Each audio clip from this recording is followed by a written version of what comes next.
Hello guys and welcome to Aquile. Welcome to the last video in this save, because as I said, I failed to qualify for Europe in the season. And that means that I'm going to be resigning my post as Lazio manager. But let's have a look. We're going to look back at the 2 years we had as manager of Lazio. It's going to come to an end, and at the end of this video I am going to go to wherever it is that you resign. I think I know where it is. But we're going to have a look back at how we've done. So a brief look back at the 2014-15 season, where we did pretty well and we qualified for European football, but only because of the team that won the Coppa Italia. If that had been different, then we would have failed to qualify for Europe, and we would have lasted one season. My goal for this was to win the whole league within 3 years. That goal is probably not going to come to fruition, so I decided to end it early.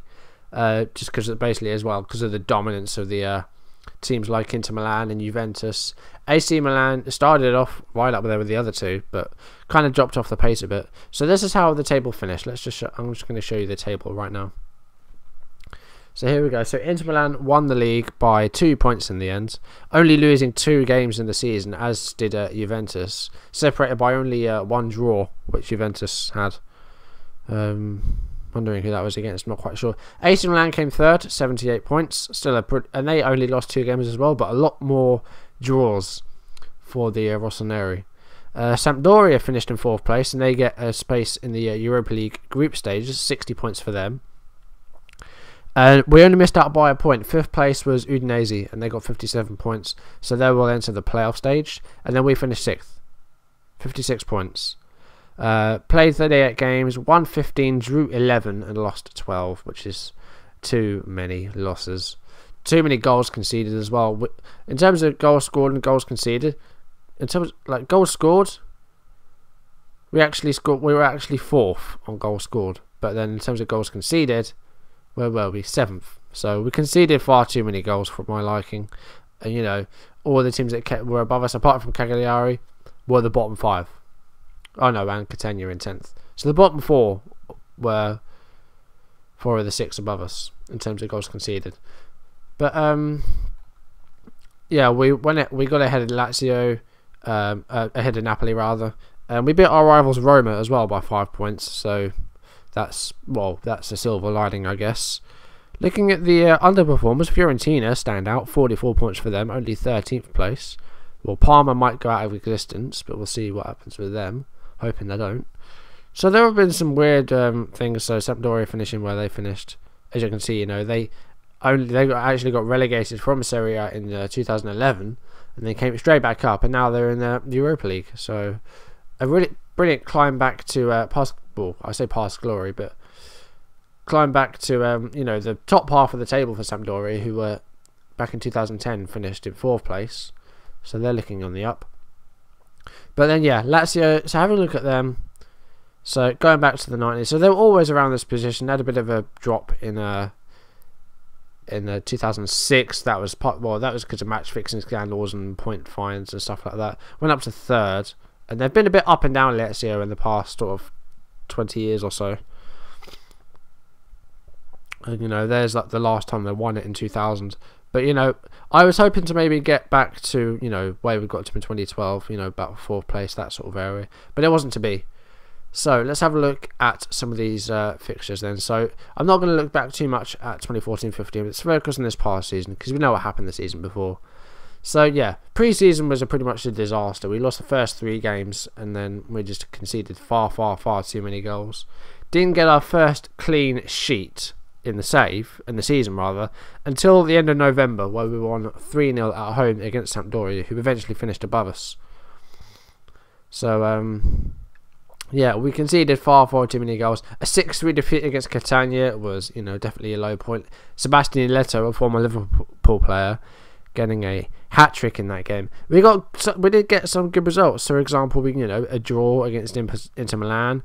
We beat Napoli 5-3 in their stadium. I think, we lost at home to AC Milan. I'm pretty sure we drew Juventus at home. We lost to Roma away, unfortunately.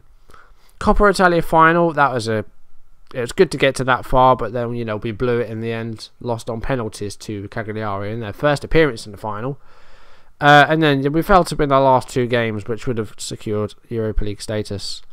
We lost 4-3 to Udinese, and then we drew 2-2 with Perugia, and that a victory there probably would have seen us through. If we have a look at this, yeah, a victory there would have seen us through, and we blew it. So it went down to the wire, definitely, but it just didn't come to fruition in the end.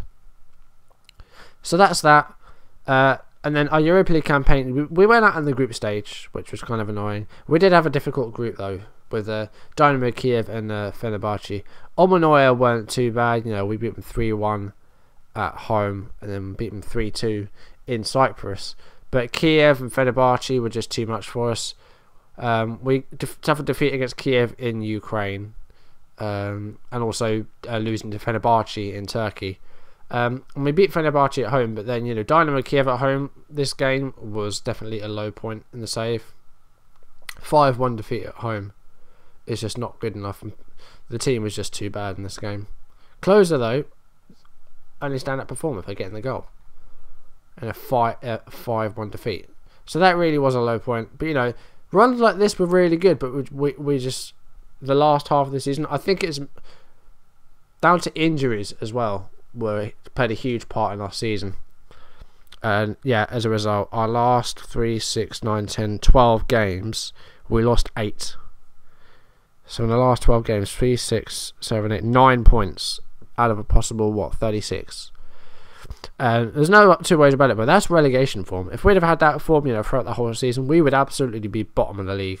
Our second half of the season was absolutely dismal, and that has cost us European qualification. But let's go to the squad, and let's just have a look at our squad. So I've included the people that went out on loan here. And then there are people here that will be leaving at the end of the season. I think this team, I'm not going to be the manager, but whoever does take over is going to have to do a huge shuffle around, because there are some poor players here. So let's have a look at the top performers. So no surprise to see Candreva at the top of the list, and he actually won an award, I think, like best midfielder or something in Serie A. So he got a 7.19 average rating in Serie A. Played 29 appearances, not as many as the season before, but that was due to a couple of injuries that he sustained. A sprained ankle kept him out for most of April, or for the most of April, yeah. And then he suffered another injury in pre-season, which made him, probably not in the ideal shape for the start of the season. But he still managed a good few goals, Candreva. 9 goals in 29 appearances, 12 assists, 1 less than the season before, but still really good. And he won 5 Man of the Match awards. And then, yeah, that gave him a 7.19 rating. Other top performers, Diego Llorente was a January signing, only played 9 games. He got a goal in one of them. And, no, he's probably going to be one of our first choice defenders. Well, he probably would have been one of our first choice defenders in the upcoming season if we'd have stayed on. We bought him from Real Madrid, from like their B and C team sort of thing. Yeah, he hasn't done too badly in the 9 games that he's played, so he's going to be a good one going forward. But the standout player for me, and Candreva has been good, but our standout player is Felipe Anderson. 30 games played, 1 less than before, but he got more goals and more assists. He scored 11 goals this time around, and he made some contributions to other goals, 9 assists, 1 Man of the Match 3 times, and average 7.1. Not as much as Candreva, but this guy really has stood out for me this year. Age 23, he's still got his best playing days ahead of him. So I'm hoping that he can go on to great things. Really good stuff. Gentiletti, like Llorente, didn't play as many games. Played half the games he played the season before in the league. And he scored 7 goals last season. No, he was probably top scoring defender. I don't know if he was, but, there's every likeliness that he did. But he only played 11 games this season and only scored 2 goals. And I don't know why, actually. I don't know why I didn't play him more. Did he get injuries? So, yeah, he had quite a few injuries in 2015. Yeah. So he missed pre-season. He had a 3-week injury in September and in November. So he missed the first half of the season pretty much almost. So it's a shame. And I think Gentiletti and Llorente might be, you know, a future pairing, even though Gentiletti is 31 years old. Loricana is was one of our main defenders this time around. Played 27 games, and scored 3 goals, set up 2, and got 2 man of the match awards. Been our best defender by far, apart from Llorente. Been our best first choice defender, because De Vrij has been dreadful. 7.13 rating, which is good compared to the season before. So, but Kana again, he's getting on the old side now. He's 32, and he's going to be 33 in a couple of months' time.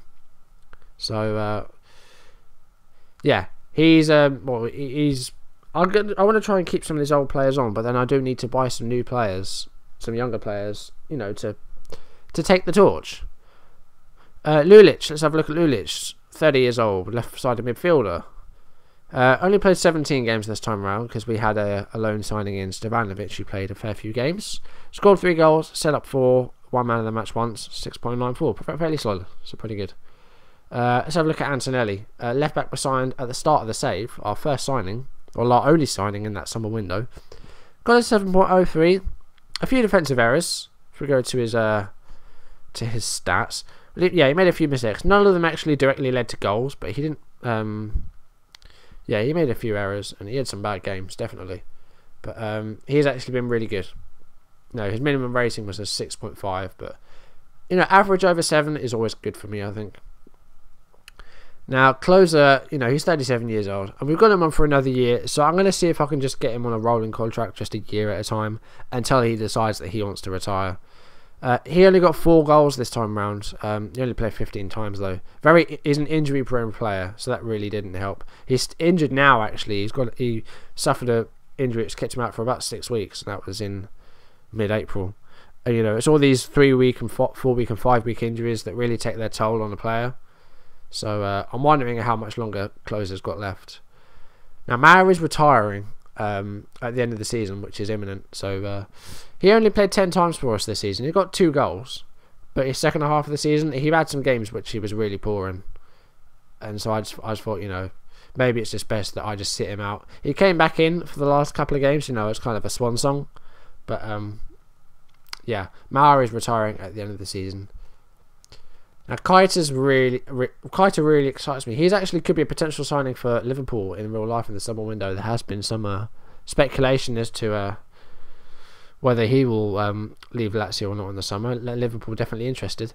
21 years old, called Keita. He scored 3 goals this time round, not as many as before, but he played more. 25 appearances. And he got 8 assists, which is really good, and that's why he's got a high rating like he does. Again, you know, he had some poor games, but everyone's had games like that. So Keita's been good. Cavanda has really ousted Dusan Basta as the first choice right back this season. He's been really, really good. Compared to 19 games last season, he played 32 this time round. 30 of them were starts. And he got a goal and he got 4 assists, and he rated 6.89 on average. So fairly solid. And you know, he's kind of ousted Basta. Our loan signing, Stevanovic. Yeah, so he played 25 games, you know, Lulic pretty much played the rest. And he got a 6.96 average, 2 goals, 4 assists. Yeah, fairly solid. So I've been pleased with him. We'll see if we can make it a permanent signing. I don't know how much they want for that.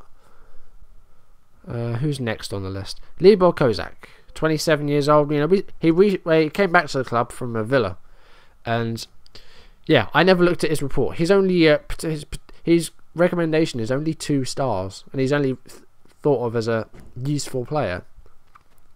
This is a leading player for most Serie B sides, but he got 13 goals this season, and the rating's lower because he did have some really bad performances where he just wasn't finding the target. And there was one shot in particular which I think I showed. I don't remember what game it was in, but it was almost at a right angle to the goal, like maybe 70 degrees, you know, if you're into if you're into your mathematics, maybe about 70-degree angle from the goal, and it went out for a throw-in. And at that time I just thought, this guy is not as good as I thought he was. But he played 28 times, he scored 13 goals, and he set up 3. No, 10 of those appearances were from the bench, you know, because he and Djordjevic were kind of exchanging places because they're both target men, so they both sort of went halves in the games.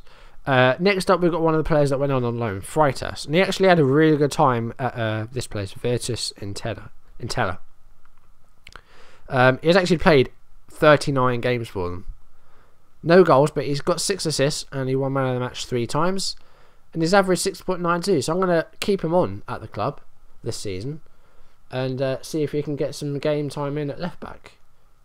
Though he's got some work to do to get around Antonelli and our other left back, Regini, but we'll see. Djordjevic, okay, so was this guy our top scorer? No, I think Kozak was. This guy, Djordjevic, got 12.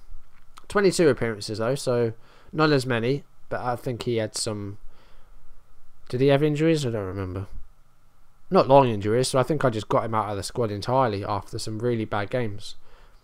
Ledesma is getting a bit old now. He's 33 years old. Going to be 34 in September. 33 appearances, 1 goal, 5 assists. 6.92 rating. Not as good as last time round, but you know, he's still going to be a staple of our team, and he's going to be our captain going forward as well. Here's Basta, 31-year-old right back. I might sell him. I believe he's unhappy anyway. He is unhappy, so I'm thinking of selling him.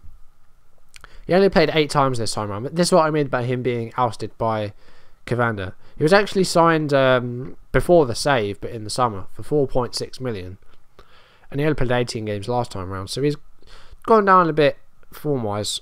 Hasn't played as many games, so I'm thinking of just selling him straight on. I don't know why he was actually bought in the first place.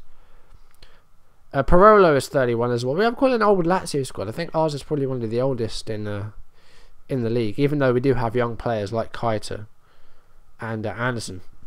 But we have a lot of players that are in their 30s, and I think we need to start thinking about shifting them on. Parolo scored 3 goals, and he set 3 goals up, so 1 more goal than the last time round, but a lower rating, 6.83. Next up is Regini, 6.83 as well in the league. 25 years old. He was a signing in this past summer. Made 23 appearances, so him and Antonelli I think went about halves on the appearance, more or less. Didn't get any goals or assists or anything like that. And 6.72 is a bit meh. So we're getting into the players now which maybe haven't had the best of times in the league. For example, Stefan de Vrij. I was a fan of this guy. You know, he's a Dutch player, played for Feyenoord, got a goal in the World Cup. And I thought, you know, this player's actually quite good. Not to be in Football Manager, this player actually is not very good. 6.79 rating, 31 appearances. He got a goal and an assist, but too many errors. If we go to his stats, so of the 112 mistakes he made, 6 of them led to goals. That is Lovren-esque, and yeah, too many mistakes. So there was actually in the past summer, he's wanted by 4 clubs. In this past summer, there were actually offers. I think there was an offer from Real Madrid actually. So major interest from Man United and Tottenham. So if they come in with a big bid, I'm absolutely selling him. If I get the right bid in, he's going. Now Zivkovic, I'm really excited about. 19 years old. This player is, you know, he's a Football Manager wonder kid this season. Potential ability could be 5 stars. Potential to be a key member of the first team squad, and he could be a world class player. He's only 19 years old, and he got a 6.81 on average in the league. 22 appearances, 4 goals and 1 assist. He was a deadline day signing in the summer, and he's actually done very well for us in the games he's played, even though the rating doesn't suggest so. I'm excited about Zivkovic in general as a player. I think that he'll be snapped up by someone soon. Next is a loan signing, Rossi, who is leaving. His contract expires at the end of the season. He's been okay on loan at Trapani, but he played 3 games for us in 2011, and that was it. So he's leaving. Or was that the guy that I just renewed the contract of? It was. So yeah, I just signed him on a new deal, so he's going to stay, and he's going to be he's a backup player. Okay, now we're into the goalkeepers. So Berisha, 27-year-old Albanian, has become our first choice goalkeeper. He wears the number 1, and he got a 6.8, and he started 33 games. Conceded 61 goals, 4 clean sheets. So that's what I was talking about with clean sheets. But he did have some good games, even though he conceded goals. And he is our first choice keeper going forward. Next up is a loanee Filippini, who was on loan at Aquile. Did okay there. He's a left back. Can also play at centre back. So yeah, 6.85 for his team on loan. But yeah, he hasn't played a game for us yet. Jinozovic was a January signing in 2015. Hasn't done very well in the league, so he's going to move on, I think. And he's also unhappy because he didn't get enough game time, so I'm going to sell him on. Espinoza was a January signing, 23-year-old Spaniard. Played 11 games, average 6.69. So I'm going to give... Well, he should get another chance, really, but we'll see what happens with him. I'm talking sometimes here as if I'm carrying on with the save, but believe me, I'm not. Now, Diego Novaretti, 31 years old, another old... Well, I don't want to say old, but another experienced centre-back. But he's been transfer listed. Yeah, I've been trying to sell him for a while, actually, because he wants to leave for first team football. He's only been really on the back burner as Novaretti. Only played 8 games this season compared to 10 last season, and hasn't done great. Next up, Strakosha, our 21-year-old Greek backup goalkeeper. Didn't play in the league, but he played in a couple of cup games. He did okay. He only conceded 2 goals in them. You know, pretty average performer, and you know, reliable backup, I'd say.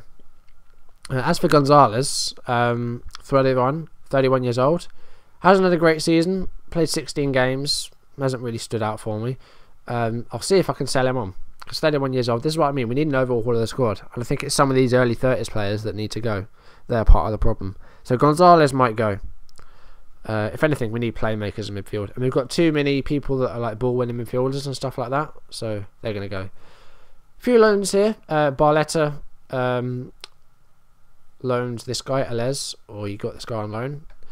Only played 5 games for them though, so we can't really tell if he's had a good one or not. Now Tunkara, I was hoping to keep at Lazio, but you know, I just didn't see myself playing him.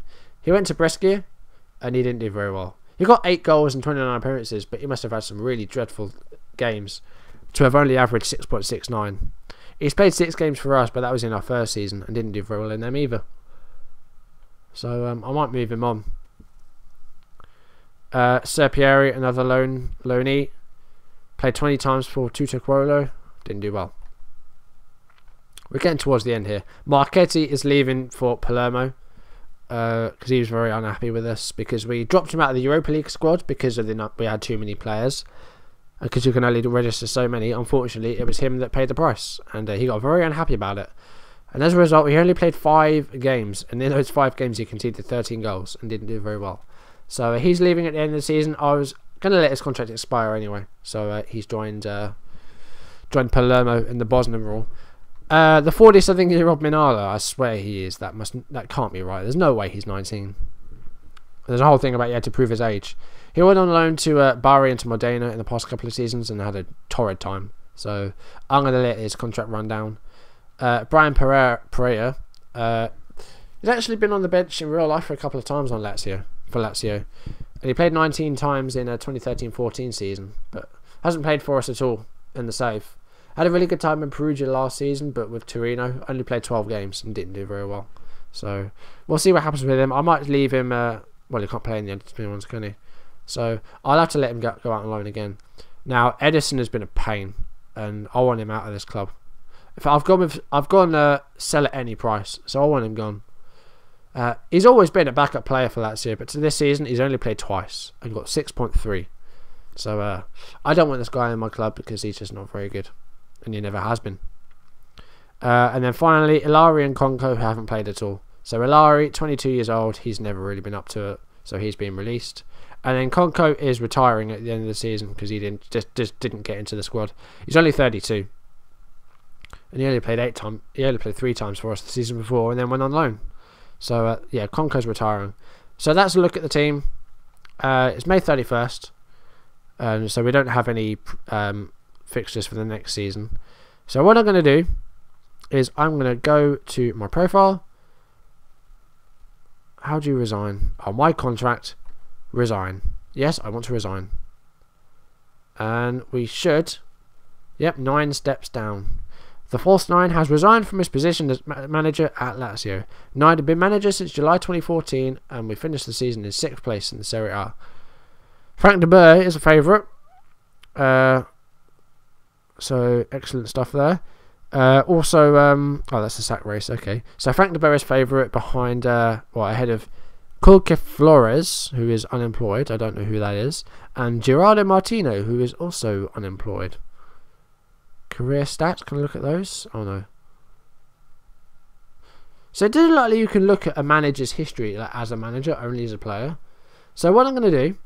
Oh. Reject. So what I'm going to do is I'm going to leave this manager as he is. I'm not going to use this manager anymore. I'm going to keep the I'm going to recreate the manager exactly the same. But this manager will kind of cease to be. I'm going to end this save and start a new one. But it's not the end of my story with Lazio, or the story with Lazio on my channel. Because this Sunday, as you know, I've started Scenario Sundays. And this Sunday, I'm going to look at life after the false 9 for Lazio. I'm going to see who takes charge. I'm going to see how they do in the upcoming season. And see how they finish and see if they can get back into Europe. See who they sign, see who they sell. Stuff like that. So I hope you enjoy that. I hope you enjoyed the save. It's been a bit of a pain for me, but you know, I have some ideas for what I want to do next. I know I'm staying in Europe, but I'm not going to England because as I said, you know, at the start of my channel, I'm doing one save abroad and one save in England, like simultaneously. So my Charlton save is still going on, and I've nearly finished my second season with them. We're of course to qualify for the playoffs. So if you haven't seen my Addicted series, then go and find that. There is a playlist on my channel homepage, so you can go and find that if you are interested. If I have piqued your interest. But as for what will be coming after Aquile, yeah, stay tuned. It's going to be in Europe. It's going to be a foreign team, about maybe the same level as Lazio, maybe higher. You know, I like to do something like that. So yeah, do stay tuned for well, for what will be coming next, and tune in this Sunday for Scenario Sunday as well. We'll look at life after the false 9 for Lazio. I hope you've enjoyed this save in this video. If you have, you know, leave a like, leave any comments for future saves you'd like me to do, stuff like that. I'm going to end this off here. Thank you for watching. I'll see you in the next video. Goodbye.